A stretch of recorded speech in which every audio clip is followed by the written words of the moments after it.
So I've got the after lunch crowd, so I figure a guitar guy, lunch, play a little music and keep everyone awake, right? Thanks for having me. I want to talk a little bit about manufacturing and how we as manufacturers connect with the supply chain, especially when it comes to timber products. You're all consumers. You've all gone out and purchased something at the store. You've gone to Home Depot or Lowe's, you've gone to IKEA, you've bought furniture, you've bought children's toys. And have any of you, maybe you have because you guys are in the forest business, but have they ever asked, where does that come from? How do I know that the manufacturer or the retailer is telling me the truth about where that wood came from? In fact, there have been quite a few situations in the US and around the world actually where there have been major problems with illegal logging in manufacturers, producers, and retailers all the way through the chain. Blockchain technology has the potential to trace from the raw material of the stump all the way through the consumer product at the very end. And being a manufacturer at Taylor Guitars, we sit right in the middle of that chain. So we purchase wood from villages, from small communities, some from distributors. We take that wood, we turn it into guitars, we sell it to distributors or retailers who then sell it to the end consumer. So we're right in the middle of the chain, and we felt we have an opportunity maybe to take a look at blockchain technology and how that can help so that you as a consumer of our products can have confidence that you know where that wood came from and that it came from a sustainable and legal source. So before I go any further, I want to talk a little bit about the anatomy of a guitar. Guitars are made from wood, most of them, but they're not your typical pine or oak or plantation wood, at least not the high-end guitars like the kind we make. Those are made from rosewood, mahogany, ebony. These are some of the exotic species that grow around the equatorial countries, and they're usually conflict-oriented, to say it at the least. In Central America, we buy a lot of mahogany and rosewood. A lot of these places like Honduras, Guatemala, they're very difficult to work in. Central Africa, the Congo Basin, produces a lot of the species that we use to build guitars. In fact, our company has a small ebony sawmill in Cameroon, which I'll talk about a little bit later. We were the first company in the music instrument industry to vertically integrate our supply chain with wood because we wanted to get closer to the source. A lot of the wood that we buy comes from India, Indian rosewood, and a lot of these places that we do business are very difficult to work in. They have significant illegal logging. They have major human rights issues. There are major problems in a lot of these countries that we as manufacturers, especially a small guitar manufacturer, can't solve by ourselves. In fact, in our industry, of all of these exotic species or equatorial species that are used around the world, our industry actually uses a very, very small percent. In fact, it's a fraction of a percent. And that's our entire industry. So we don't feel as if the volume that we're using is really the issue, but we certainly need to be a part of the solution. And being a guitar manufacturer and in the musical instrument industry, we have an opportunity to reach a large amount of people. Why? Because music is enjoyed by everyone. A lot of music is played by everyone. A lot of music is listened to. We have artists who have huge crowds that play our guitars. And because we're buying these materials from some of these countries, we feel that we have an opportunity and we have a responsibility to try to make that more sustainable and bring awareness to what's out there in the world so that people who are buying these consumer goods have some kind of understanding of where they're coming from and that they're coming from a legal and sustainable place. In 2011, Taylor Guitars purchased a very small company called Krilikam in Central West Africa, in Cameroon. And when we first bought the company, it needed a lot of work. It was your typical tin roof, 80 employees who worked with no shoes and no clothes, whatever they had on their back. They didn't eat lunch. I mean, break time would come around and they'd just be kind of hanging around. We're like, why aren't they eating? You know, like it's lunchtime. They can't afford it. Can't afford it? How much do these guys make? Well, they made your typical $1 a day. So when we bought this company, we had these big dreams of vertically integrating ebony into our supply chain so that we could get closer to the stump and figure out what was involved in that. Ebony is a pretty high-risk species when it comes to legality and deforestation. But we didn't realize that we were going to be starting from a negative starting point. We started with employees who couldn't feed themselves or their families, who didn't have working clothes. They were using equipment that was from pre-World War II. Super dangerous stuff. None of the laws were being followed. None of the human resources laws, a lot of the environmental laws in Cameroon were just being ignored. So we set out to fix this. Before we even got to the vertically integration part of how can we make this more sustainable, we said, we've got to take care of our people that work here. I mean, they're the lifeblood of this company, and look at this, it's awful. So over the last 8 years, we set out to build new buildings. We brought in all new equipment. We got the employees working clothes. We built a kitchen, and we feed them every day. In fact, every month, we have a birthday party for whoever's birthday it was that month. And a lot of these guys had never in their life, ever, celebrated their birthday. So we got some beer and some cake, and we read off the names, and then they go through heckling each other. And we created this community of people that never really had an opportunity to be a part of the supply chain in the past. So this was really important to us. And this is just one species of the 24 or so exotic species that our industry uses.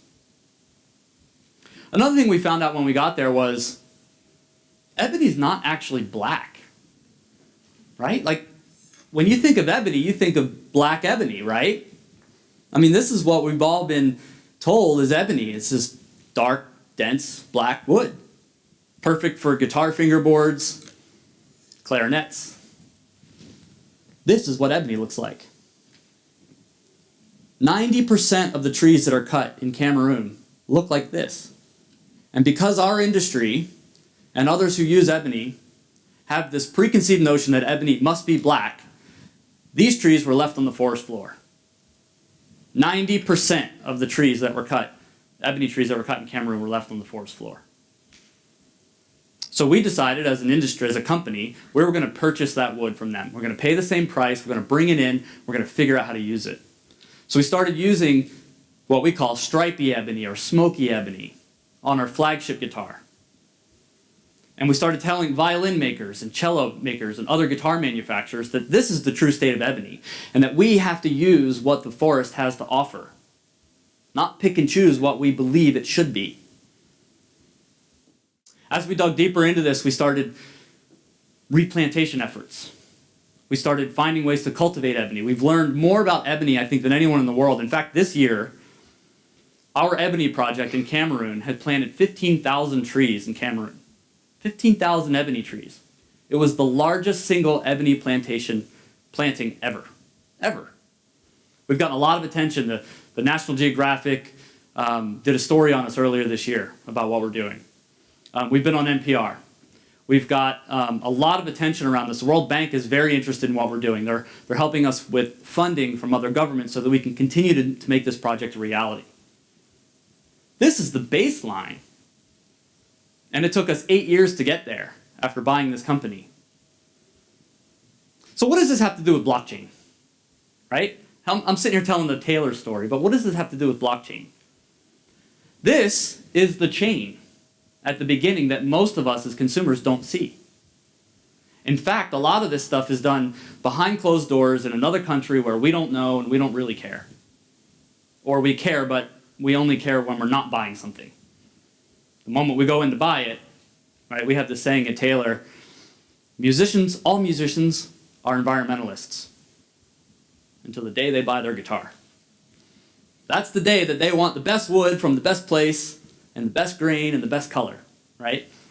And so we've decided we're going to blow this thing open. Let's talk about transparency of these exotic woods in the supply chain, and why not it be a music company or a company that manufactures musical instruments, because we have that reach. We have that sex appeal, right, where we can get the word out and talk about it. So in the idea of blockchain, how do we trace from stump all the way to finished product? Now, if you've ever bought something at a convenience store or a department store or a music shop, they have an operating system. You give them their credit card, they run it, they give you a piece of paper with a receipt on it, off you go, right? Does that computer system go back to the manufacturer? No. They have their own operating system. We at Taylor have our own operating system. Do we feed that kind of information to the distributor or to the retailer? No. Does our information go back to the people who are cutting the wood? It does not. Right? These are systems that are created for each individual company, but none of them are linked. None of them talk to each other. Blockchain technology allows everyone in the chain to put information into one platform so that these guys who are cutting the trees can take that and they can trace it to the lumber that goes to our sawmill in Cameroon. The guys in Cameroon can take that and trace it to the shipment that goes to our factory in San Diego where we make the guitar. And in that process, we serialize the guitar. We can trace that piece of wood from the stump all the way through to that guitar itself. In every one of our guitars, we have RFID chips.